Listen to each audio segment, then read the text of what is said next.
Presented by NCDEX Investor Protection Fund Trust.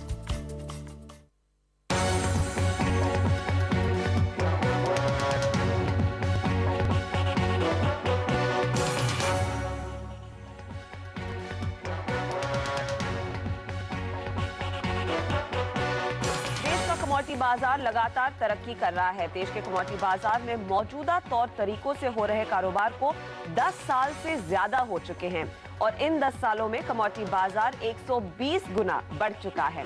इस दौरान commodity बाजार के निवेशक भी काफी मालामाल हुए हैं, लेकिन हैरानी की बात यह है कि ये सब हासिल हुआ है 50 साल पुराने कानूनों के तहत। लेकिन अब कमोडिटी बाजार बड़े बदलाव की उम्मीद कर रहा है। कैसे रहेगी आगे भारतीय कमोडिटी बाजार की तस्वीर, क्या है चुनौतियां और इन चुनौतियों से निपटने के लिए हम कितने तैयार हैं, यही समझने के लिए सीएनबीसी आवाज लेकर आया है ये खास पेशकश, कमोडिटी महाकुंभ।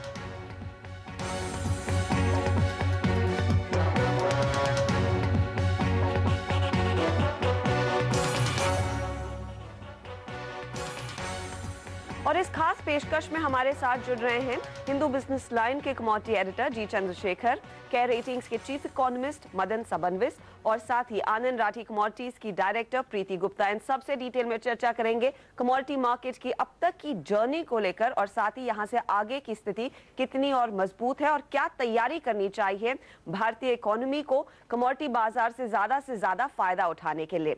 लेकिन ये है कमोडिटी महाकुंभ। ऐसा क्या हो गया है कि सीएनबीसी आवाज को आज इस तरह का बड़ा आयोजन करना पड़ा?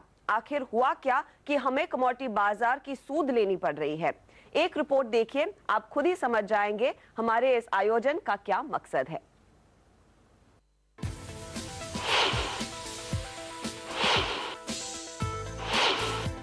आपकी टीवी स्क्रीन पर दो तस्वीरें, एक ही बाजार के दो रूप हैं। ठीक उसी तरह जैसे एक सिक्के के दो पहलू, एक और हाजिर बाजार तो दूसरी ओर इलेक्ट्रॉनिक प्लेटफॉर्म पर वायदा कारोबार। हाजिर कारोबार तो सदियों पुराना है, लेकिन मॉडर्न इलेक्ट्रॉनिक प्लेटफॉर्म पर ट्रेडिंग को शुरू हुए अभी 10 साल ही हुए हैं। तारीख 1 अप्रैल 2003 भारत सरकार ने वायदा कारोबार शुरू करने के लिए इसी दिन नोटिफिकेशन जारी किया था। तब से भारतीय बाजार की जैसे काया ही बदल गई। आज देश में मॉडर्न कमोडिटी वायदा बाजार पूरे 10 साल का हो गया है और इस 10 साल में देश में 6 नेशनल लेवल के कमोडिटी एक्सचेंज भी खुले हैं। बेशक इसे मील का पत्थर ही कहेंगे, क्योंकि 2003-04 में करीब 1,30,000 करोड़ रुपए के बाजार का आकार आज 1,80,00,000 रुपए का स्तर भी पार कर चुका है, यानी 10 साल में 120 गुने की बढ़त। गौर करने वाली बात यह है कि 50 साल पुराने कानून के बावजूद ये ग्रोथ हासिल हुई है। इसमें एग्रीकल्चर कमोडिटी मार्केट की ग्रोथ अहम है। परंपरागत तौर तरीकों से काम करने वाले हाजिर के कारोबारियों को नए प्लेटफॉर्म से जोड़ने में एनसीडीएक्स ने अहम भूमिका निभाई है।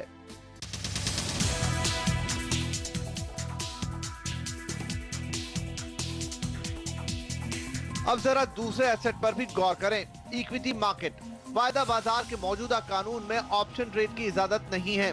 कमोडिटी में इंडेक्स ट्रेडिंग की गुंजाइश ही नहीं है। इस तरह की कई बंदिशें हैं, जबकि इक्विटी मार्केट का कानून काफी फ्लेक्सिबल है। लिहाजा अगर इक्विटी के एफएनओ को हटा दें तो देश के दो बड़े स्टॉक एक्सचेंजों के कैश सेगमेंट में रोजाना करीब 10,000 करोड़ रुपए का कारोबार होता है, जबकि पिछले 1 साल से तमाम सख्ती के बावजूद कमोडिटी बाजार का डेली टर्नओवर करीब 20,000 करोड़ रुपए का है। गौर करने वाली बात यह है कि पिछले साल जब पूरी दुनिया मंदी की चपेट में थी, तब कमोडिटी बाजार में रोजाना 50,000 करोड़ रुपए से भी ज्यादा का कारोबार हो रहा था। जानकार मान रहे हैं कि अगर एफसीआरए पास हो जाता है तो देश का कमोडिटी बाजार बुलंदियों पर होगा, यानी कमोडिटी बाजार के लिए मंजिलें अभी और भी हैं। Bureau report. और इस चर्चा को शुरू करते हैं हमारे वेटरन्स के साथ जो कमोडिटी बाजार से काफी सालों से जुड़े हुए हैं। और सबसे पहले चंद्रशेखर जी, मैं आप ही के पास आना चाहूंगी। 2002 में लिबरलाइजेशन के साथ हमने देखा कमोडिटी मार्केट्स को भी उतना ही तवज्जो मिलने लगा और 10 साल हो चुके हैं कि हमने फिर फ्यूचर्स ट्रेड की शुरुआत की। सबसे पहले अगर आप हमें ये समझा सके कि 10 साल पहले 2002 से 4 के बीच आपको क्यों लगा कि वायदा बाजार या फिर इकोनॉमी या फिर सरकार को ऐसा क्यों महसूस हुआ कि वायदा बाजार भी इम्पोर्टेंट है कमोडिटी ट्रेडर्स के लिए और उसके इंट्रोडक्शन की जरूरत पड़ी? इसके पहले 2-4 शब्द में इसका ये जो हिस्ट्री है, चरित्र है, इसके बारे में कहना चाहता हूँ। 30, 40, 50 के दशकों में हमारा देश में बहुत बढ़िया फ्यूचर्स ट्रेडिंग चल रहा था, काफ़ी मजबूत मार्केट था, और sometime in the mid 60s एक बैन हो चुका, क्योंकि you had a socialistic bent of mind, shortages थे, इन्फ्लेशन, और पॉलिसी मेकर्स ऐसे समझने लगे कि फ्यूचर्स मार्केट मैनिपुलेटर्स है उसमें, and they did not trust the merchant community, तो बैन कर दिया। फिर 1991 में हम ये जो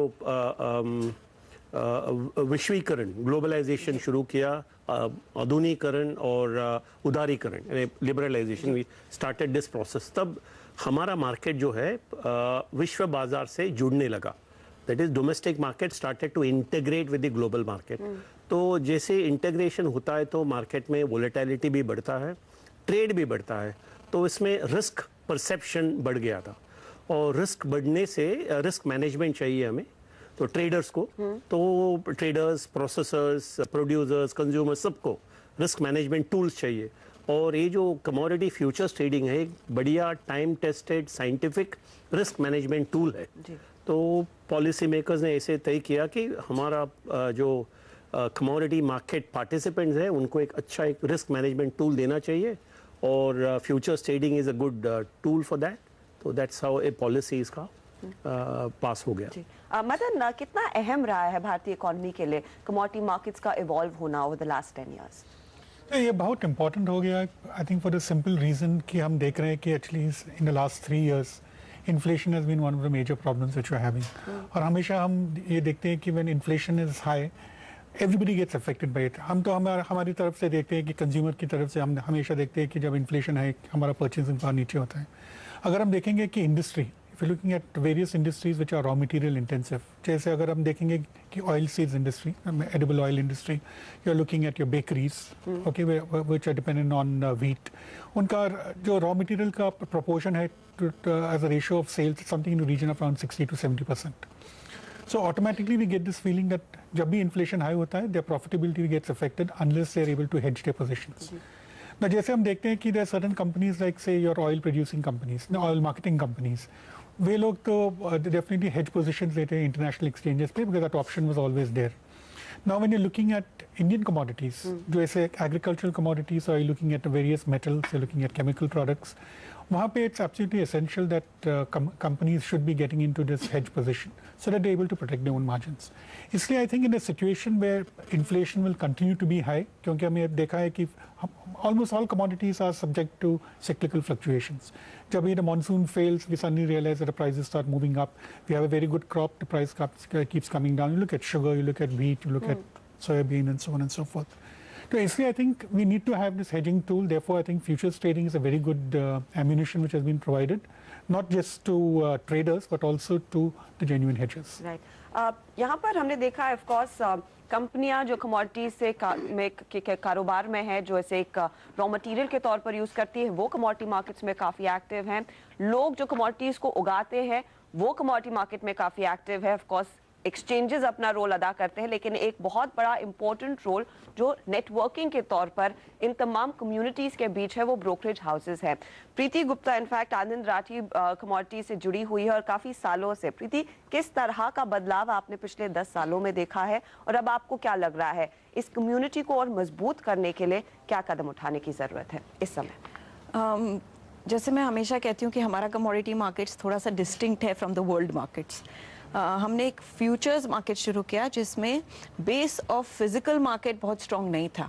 हालांकि फिजिकल मार्केट्स अपने in their own right, each Mandi etcetera were very well structured, लेकिन क्योंकि उनका कनेक्टिविटी जो बेस जो एक फ्यूचर्स मार्केट के लिए होना चाहिए स्पॉट मार्केट्स का, वो काफ़ी सालों तक हमें उसके लिए काफ़ी दिक्कतें आई। तो जब हम हमारे कॉर्पोरेट्स को या ट्रेडर्स को बोलते कि आप हेज करिए, तो उनके लिए काफ़ी परेशानी होती, क्योंकि स्पॉट और फ्यूचर्स का कहीं पे भी वो जो मेल आना चाहिए, कन्वर्जेंस आना चाहिए, वो काफ़ी सालों तक बहुत मुश्किल हो रहा था। आई थिंक धीरे धीरे जैसे एक्सचेंजेस ने, गवर्नमेंट ने ये ज़रूरी समझा कि स्पॉट मार्केट्स को भी स्ट्रेंथन करना ज़रूरी है, और जैसे जैसे ये स्ट्रेंथ बढ़ती गई उससे बहुत फ़ायदा हुआ। हमारा काम थोड़ा आसान हो गया as brokers to make the client understand, to make the traders understand, या जो कॉर्पोरेट्स है कि इसका कन्वर्जेंस कैसे होगा या स्पॉट प्राइसेस से इसकी कनेक्टिविटी कैसे होगी।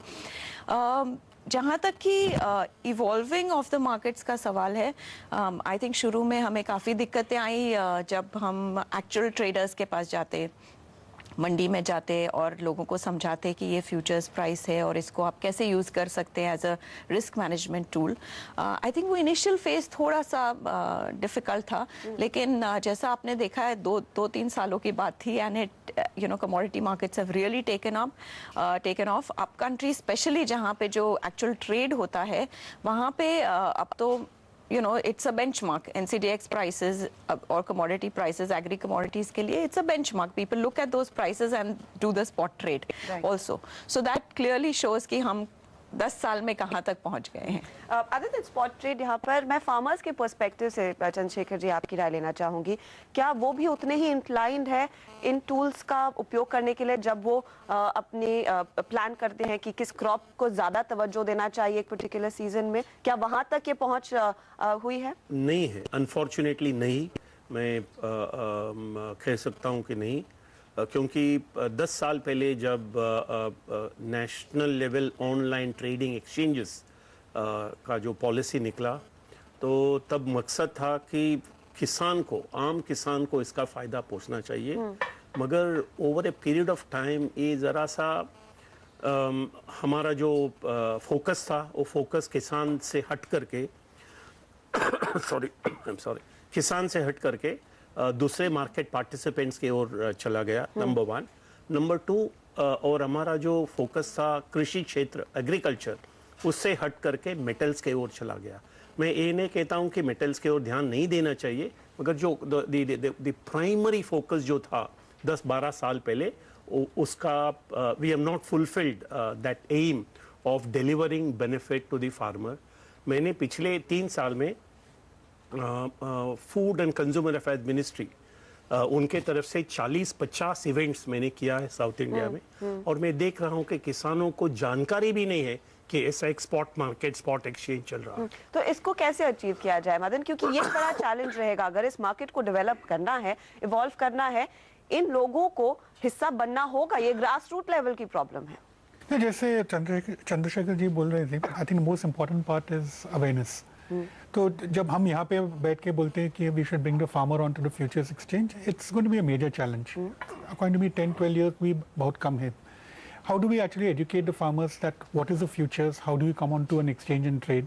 और दूसरी बात जो है कि if you look at the farmer produces very small quantity of a good. अगर हम एक्सचेंज का कॉन्ट्रैक्ट देखेंगे, they say minimum contract is 10 tons। If I am producing 1 ton, मेरा एंट्री क्या वो एक बड़ी प्रॉब्लम है? क्योंकि इंटरनेशनल इकोनॉमीज में फार्मर्स आर मोर इन्वॉल्व क्योंकि उनके फार्म्स भी इतने बड़े होते हैं। एब्सोल्युटली। जी प्रीति, आई थिंक इसमें इम्पोर्टेंट चीज़ ये है, एंड इसीलिए आई थिंक FCRA पे जोर देना बहुत ज़रूरी है कि जब तक कि इंक्लूजन ऑफ इंस्टीट्यूशंस नहीं आएगा इस मार्केट में, और मेरे हिसाब से यही सबसे बड़ी एक लकूना रही है, इसीलिए हम फार्मर्स को ला नहीं पाए हैं ऑन बोर्ड।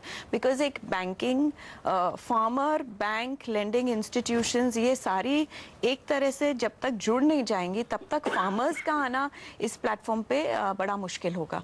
और इसीलिए ट्रेडर्स ने एक बहुत बड़ी भूमिका निभाई है इसमें, as oppose to the actual farmer, एक एग्रीगेटर की तरह एक वो ट्रेडर बिहेव करके और उसको वो ट्रेड कर रहे हैं इस मार्केट पे। हाँ, मैं ये कहना चाहता हूँ कि एक गलत फहमी है कि कहीं भी कोई आम किसान जाकर के फ्यूचर्स एक्सचेंज में हेज करता है अपना पोजीशन। नो, अमेरिका में भी नहीं होता है।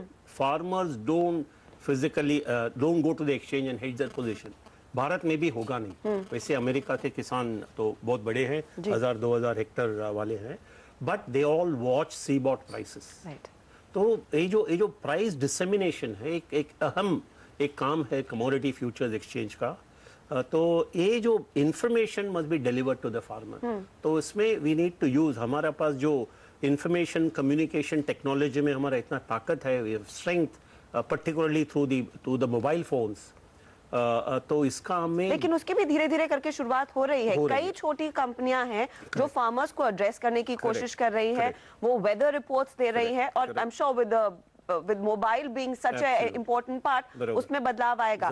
लेकिन ये जो FCRA की बात प्रीति ने उठाई चंद्रशेखर जी, मैं वो आपसे समझना चाह रही हूँ, क्योंकि 50 साल पुराना कानून है, ईयर ऑन ईयर हम सुनते हैं इसमें अमेंडमेंट होगा, इनफैक्ट हर 6 महीने में ये बात छिड़ती है, वो अमेंडमेंट कब होगा और किस तरह का अमेंडमेंट आप देखना चाहेंगे? एक बहुत बड़ा सवाल है। मैं इसको 2007, 2006 या 7 से ट्रैक करते आ रहा हूँ, और मैं इतना I can be very categorical, 2006-7 से मुझे पता था कि इतना जल्दी, इतना आसान से ये लॉ पास होने वाला नहीं है। मैंने I have even taken a bet with some people, ये नहीं होगा। एक मिनट में बोलता हूँ, क्योंकि 2007 का बाद हमारा देश का जो माहौल है वो is not favourable for supporting commodity futures trading. 2-3 चीज है, एक है कि इन्फ्लेशन, फूड इन्फ्लेशन, दूसरा है हमारा जो एग्रीकल्चर प्रोडक्शन। पिछले 2 साल में तो बहुत काफ़ी अच्छा एक ग्रोथ रेट हम देख रहे हैं, मगर अब 2007 से देखेंगे तो agriculture has gone through severe challenges, number 1। Number 2 is कि फूड इन्फ्लेशन। तो पॉलिसी मेकर्स को they are very careful, they are very very, they don't want to propose. Parliament में शायद पास भी नहीं होगा ये बिल। गवर्नमेंट को अच्छा एक कॉन्फिडेंस चाहिए कि बिल दाखिल करेंगे तो पास हो जाएगा। मैं समझता हूँ given the nature of the government and the कोalition pressures and pressure from various political parties etc, left wing, left parties वगैरह, तो government is not very sure कि ये पार्लियामेंट में पास होगा कि नहीं, and therefore they want to be very careful. और इसके अलावा बाकी इससे बड़े अहम issues are there. You had those 2G scam and coal and there's so many other things that happened पिछले 3 या 4 साल में। तो ये माहौल ठीक नहीं था for passing of this law, although I believe this law is necessary। मगर हमें ये भी नहीं सोचना चाहिए कि जैसे FCRA बिल पास हो जाता है बट बहुत बढ़िया मार्केट में बदलाव आ जाएगा, there will be a big transformation. नहीं, हमें जो फंडामेंटल स्ट्रक्चरल इश्यूज है इस मार्केट के, उससे एड्रेस करना चाहिए, उसके वो ध्यान देना चाहिए। और स्ट्रक्चरल इश्यूज के और हमारा ध्यान गया नहीं है अब तक। तो वो कौन से स्ट्रक्चरल इश्यूज है ताकि इस मार्केट का पोटेंशियल सामने ला सके, ज्यादा बढ़त आ सके, इस सब पर हम बात करेंगे। फिलहाल लेंगे एक छोटा सा ब्रेक, आप बने रहिए CNBC आवाज के साथ।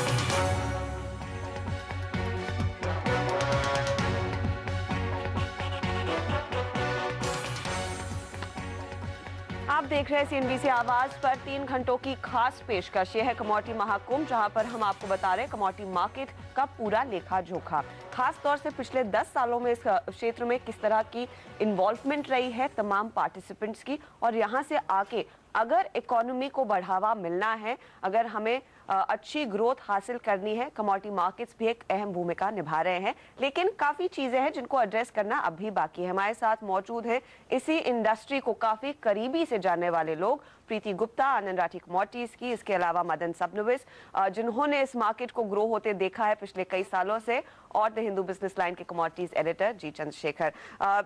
इनफैक्ट मदन, मैं आपसे जब हम पहले चर्चा कर रहे थे FCRA की, इसमें ऑफ कोर्स टाइम लगेगा, हम इसे कुछ काफ़ी समय से डिले होते देख रहे हैं, लेकिन अब आपको क्या लग रहा है वो एक अहम चीज़, कुछ और पार्टिसिपेंट्स को अगर जोड़ना है, वो कौन होंगे इस मार्केट को और डेवलप करने के लिए या फिर और कनेक्शंस जोड़ने के लिए? See, today अगर हम देखेंगे जो भी apprehension है against commodity market, people feel that the farmers are not benefiting। ये बात तो सही है कि farmers are definitely not benefiting। So one idea जो है कि if we are able to get in a concept of aggregators, क्योंकि farmer probably produces 1 ton of a particular commodity, so he will not be able to come directly to an exchange and sell। Now अगर ऐसा हो सकता है कि we can think of an aggregator who is able to aggregate say 10 farmers, 20 farmers and is able to hedge on their behalf, then I think the whole system will work। अभी अगर हम देखेंगे who can be this aggregator, I think one particular candidate can be a bank। अगर आप bank देखेंगे, bank provides finance to the farmer, दोनों pre-harvest as well as post-harvest, credit is being provided by the bank, and actually वो bank will be interested to make sure that the farmer is able to repay the loan and therefore will be interested in the hedging process। लेकिन अगर हम आज देखेंगे the regulation is such that banks are not allowed to trade in commodities. Otherwise, if banks are allowed to trade, you can think of this kind of a situation. जो भी bank manager है rural branch में, he only has to pick up the commodity, verify that a commodity exists. और जहाँ पे भी central treasury है जो बॉम्बे में हो सकता है, the treasury can be asked to do the hedging on behalf of these farmers. So I think that will something which will give a lot of credibility to the market. क्योंकि यहाँ पर नए पार्टिसिपेंट्स की बात हो रही है, of course जब हम बैंक्स को ला करेंगे फिर आगे उम्मीद होगी कि इंटरनेशनल इंस्टीट्यूशंस भी भारतीय कमोडिटी मार्केट का एक हिस्सा बन सके। लेकिन अगर आप ग्रोथ देखें इक्विटीज में जहाँ पर सालाना 25% तक की ग्रोथ मिलती है, कमोडिटी मार्केट में हमने देखा 80% प्लस की ग्रोथ देखी जा रही है। दिस इज डिस्पाइट ये पुराने कानून। तो आपको क्या लग रहा है, काफी पोटेंशियल है इसीलिए हम देख रहे हैं, या फिर ज्यादा से ज्यादा पार्टिसिपेशन हो रही है इसीलिए इस तरह की ग्रोथ मिल रही है? इसमें दो चीज़ें, आई थिंक जैसे चंद्रशेखर जी ने पहले बोला कि जब कमोडिटी मार्केट्स इस्टेब्लिश हुए थे तो हमारी the aim of those markets was to get the actual users and producers on to the platform. वो जिस परसेंटेज वो जो हम चाहते थे वो तो नहीं हम ला पाए क्योंकि कानून इतना ओल्ड है, एंटिक्वेटेड है, तो फार्मर्स नहीं पार्टिसिपेट कर पा रहे हैं। जो बड़े यूज़र्स और प्रोड्यूसर्स हैं, फार्मर्स इसलिए नहीं पार्टिसिपेट कर पा रहे हैं क्योंकि वो मार्केट, जैसे इन्होंने बोला कि वो कॉन्ट्रैक्ट साइज़ बड़ी है। बड़े जो यूज़र्स प्रोड्यूसर्स है इसलिए नहीं पार्टिसिपेट करते कि उनके हिसाब से डेप्थ इतनी मार्केट में है नहीं कि वो आके इस मार्केट में हेज करें। तो हमारे लिए you know the important thing is कि जो मार्केट की डेप्थ हो वो आए, और वो बढ़ने के लिए इंस्टीट्यूशंस आए। मैं नहीं मानती हूँ कि इंटरनेशनल इंस्टीट्यूशंस की ज़रूरत है, हमारी डोमेस्टिक इंस्टीट्यूशंस ही अगर आ जाए तो मार्केट की डेप्थ बढ़ेगी, हमारी जितनी इसमें बीच में प्राइसेस का वो मैनिपुलेशन हुआ वो कम हो जाएगा। तो ये सब के आते, मतलब ये सब होने से एक you know the faith in the markets will increase, और जब वो बढ़ेगा तभी आपको जेन्युइन पार्टिसिपेशन आएगा। पोटेंशियल मार्केट की आज हम वर्ल्ड से अगर कंपेयर करें तो I think I should not even से दोज नंबर्स, क्योंकि अगर दुनिया में 5 गुना है कमोडिटी मार्केट्स इक्विटी मार्केट्स के, तो हम सोच सकते हैं कितना बड़ा मार्केट हो सकता है। लेकिन इसके लिए ये भी ज़रूरी है कि ये मार्केट बहुत हेल्दी तरीके से ग्रो हो, कि इसमें राइट पार्टिसिपेशन आए, ये नहीं कि एक बहुत बड़ा स्पेक्यूलेशन का वो हो जाए और इसी तरह वो देखा जाए। आई थिंक ये बहुत ज़रूरी है कि कानून उसको, मतलब जो रेगुलेशन है वो उसको एड्रेस करे। आप चंद्रशेखर जी? हाँ, मैं ये कहना चाहता हूँ कि हमें एक अच्छी तरह समझना चाहिए कि किसान कमोडिटी फ्यूचर्स मार्केट में पार्टिसिपेट नहीं करेगा, नहीं कर सकता है, उसमें उतना क्षमता नहीं है। First point. सेकंड पॉइंट, मगर ये जो कमोडिटी फ्यूचर्स मार्केट का जो फायदा है, the benefit of price discovery किसान तक पहुंचना चाहिए। किसान को क्या चाहिए? किसान producers the crop, brings it to the market, he wants to sell it at the highest possible price, realize the money, put the money in the pocket and go home. किसान का यही काम है और ये वो जानता है और यही चाहिए उसको। तो this market should actually enable the farmer to receive the remunerative price or the right price which the market decides. मगर सवाल ये है कि आज क्या इस मार्केट द्वारा जो प्राइस डिटरमिन होता है, जो प्राइस डिस्कवर होता है, वो उस प्राइस डिस्कवरी का फायदा किसान तक पहुंचता है? मैं समझता हूं नहीं, not across the board. Maybe some farmers do benefit from this. तो फ्यूचर्स मार्केट का जो फायदा पहुंचना चाहिए, नंबर 1। नंबर 2, इसके लिए the point of spot exchanges के। स्पॉट एक्सचेंजेस में किसान is able to bring the cargo, sell and there are buyers, तो पैसा लेकर के वो घर चला जाता है। मगर स्पॉट एक्सचेंज का एक सबसे बड़ा दिक्कत था रेगुलेशन। राइट, इनफैक्ट उस पर हम आगे बात करेंगे। फाइनल पॉइंट मदन जो आप बनाना चाहेंगे था? Just to carry on from what Chandrashekhar was saying, अगर हम ऑप्शंस देखेंगे, एक बात तो है कि he has to be aware of the prices, which I think price dissemination जो सभी एक्सचेंजेस कर रहे हैं, I think that's a very good idea which is being followed. दूसरी बात है कि if you are looking at options today, if you are looking at farmers always want to get the best possible price. अगर हम देखेंगे कि if you look at the minimum support price, why is it that the minimum support price is useful? It's basically useful because it's similar to an option. Because the farmer has a choice कि अगर he wants, if he gets a price higher in the market than the MSP, वो market में ही बेचेगा. So let's provide a similar kind of an option for him in the form of an option through a commodity exchange. I think that will be very useful for him. चलिए, तो काफी चीजें हैं जिसको अमल में लाना चाहिए यहाँ पर ज्यादा से ज्यादा पार्टिसिपेंट्स को बढ़ाने के लिए, और साथ ही साथ फार्मर्स जो एक अहम कड़ी है इस मार्केट की, उनको भी फायदा मिलने के लिए। शुक्रिया आप सभी का हमारे लिए समय निकालकर इन तमाम चीज़ों पर बात करने के लिए। कमोडिटी महाकुंभ के इस हिस्से में इतना ही। हम लेंगे एक छोटा सा ब्रेक, लेकिन आगे देखेंगे एनसीडीएक्स के एमडी समीर शाह से सीएनबीसी आवाज संपादक संजय पुगलिया की खास बातचीत। आप बने रहिए सीएनबीसी आवाज के साथ।